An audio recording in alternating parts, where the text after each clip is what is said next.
Donc je reste ici en vue de face puisque je vais venir dessiner une spline, donc c'est important de travailler dans une vue 2D. J'appuie sur F3 pour passer en mode filaire et je vais venir activer l'accrochage magnétique à la grille. Donc j'active cette option là, basculer accrochage, je fais un clic droit dessus pour gérer mon option. Je décoche toutes les cases qui sont cochées, je demande de se magnétiser sur les points de la grille. Ok, à partir de là, vous voyez que mon curseur vient se magnétiser sur tous les points de la grille. Je viens ici créer une spline, ligne, et je vais commencer à venir dessiner mon portique. Donc je vais commencer par la base, donc il vient légèrement à cheval sur les portes, bien évidemment. Donc je pars d'ici,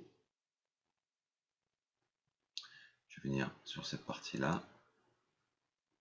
Voilà, si jamais vous êtes au bout, euh, vous arrivez au bout et que vous voulez décaler un peu l'ensemble de votre scène, il suffit par rapport à votre curseur d'appuyer sur I au clavier, et regardez, la scène vient se centrer par rapport, vient placer le curseur au centre de votre fenêtre ici, en appuyant sur I tout simplement. I. Voilà. Donc ici, je viens placer mon élément ici. Voilà. Prendre à peu près la même valeur. Je pose un point. Je descends. Donc j'appuie sur I pour recentrer ma scène. Voilà. Je vais venir ici peut-être faire une petite partie comme ceci.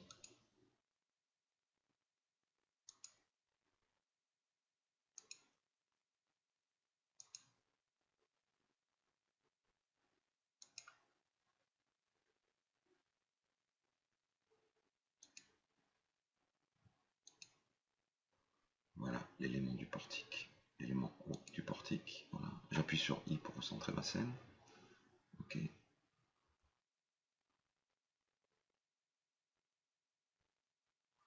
De ce côté-là. Si jamais vous n'êtes pas... On peut toujours à tout moment redéplacer les sommets, ça pose aucun souci. Donc je vais partir ici.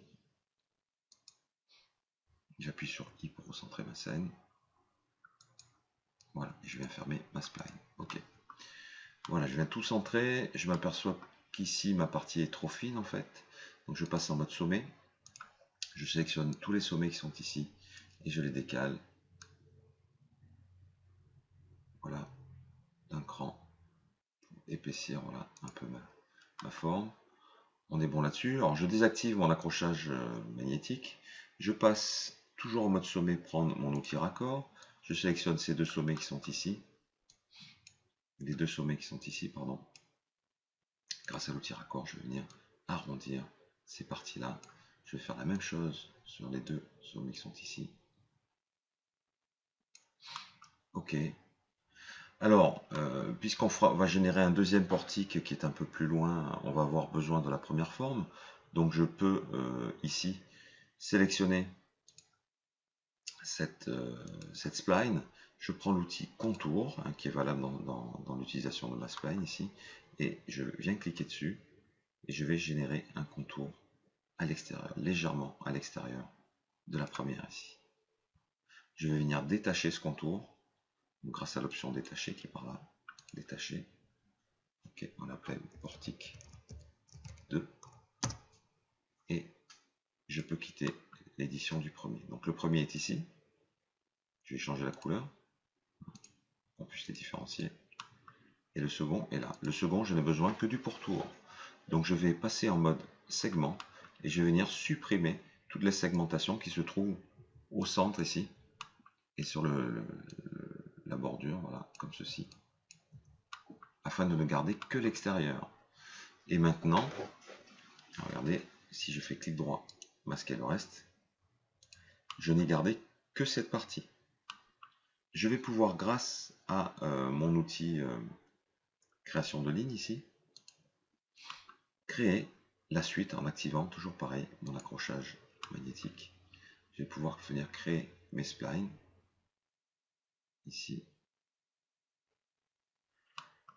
Alors, comme on a fait un contour, on n'est pas forcément bien placé sur la spline. Hein. Donc c'est nous qui allons régler ce problème-là. Je vais partir un peu plus bas. Ici, voilà. Un peu plus bas que mon sommet et un peu plus à droite. Là, j'appuie. Alors, j'ai pas besoin d'appuyer sur Shift puisque mon accrochage magnétique va tout gérer correctement. Voilà. Je vais partir dans ce sens-là.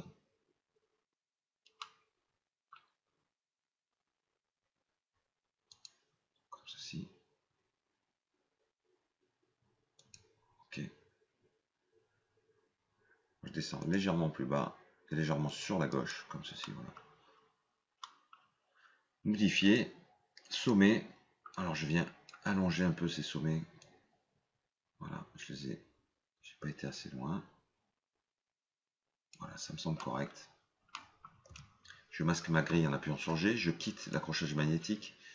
Et donc, logiquement, si je quitte l'édition, j'ai deux formes dans ma scène qu'il va falloir que j'attache et que je relie ici.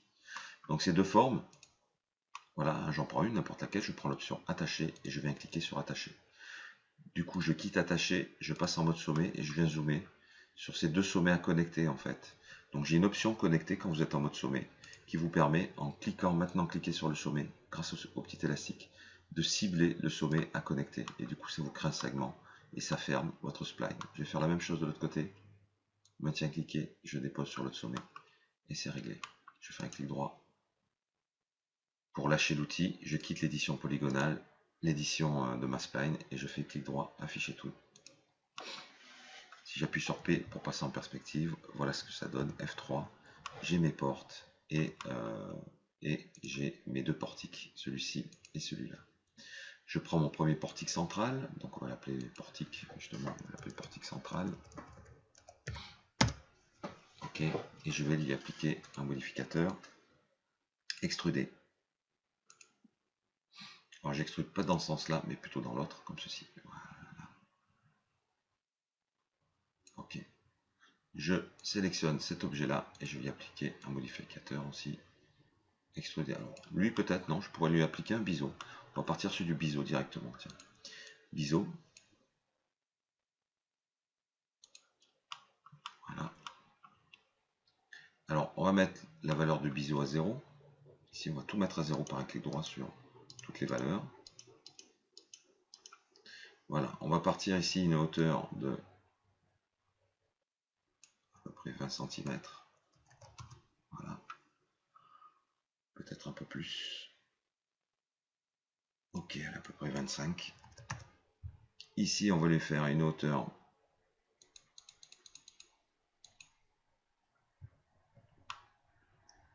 alors, je vais ne jouer que sur deux niveaux. Je n'ai pas besoin de mettre de biseau derrière puisqu'on verra la porte que sous cet angle-là. Donc c'est pas un problème. Si on devait tourner autour, bien sûr, on rajouterait des biseaux un peu partout. Alors tiens, je vais déplacer un peu mon portique, voilà, pour qu'il y ait un peu un creux derrière. Ok. Je vais augmenter du coup la taille du niveau 1 ici. Voilà. Niveau 2, on va mettre un contour de -3. On va voir ce que ça donne. Voilà. On peut peut-être l'agrandir. Hein, du coup. On va passer à +8 et -8. Faites attention quand vous mettez les biseaux que les lignes ne se croisent pas. C'est-à-dire, faites attention qu'il n'y ait pas d'aberration lors de la création du biseau. Ça me semble correct. Ici, voilà, on obtient bien le pourtour du premier portique.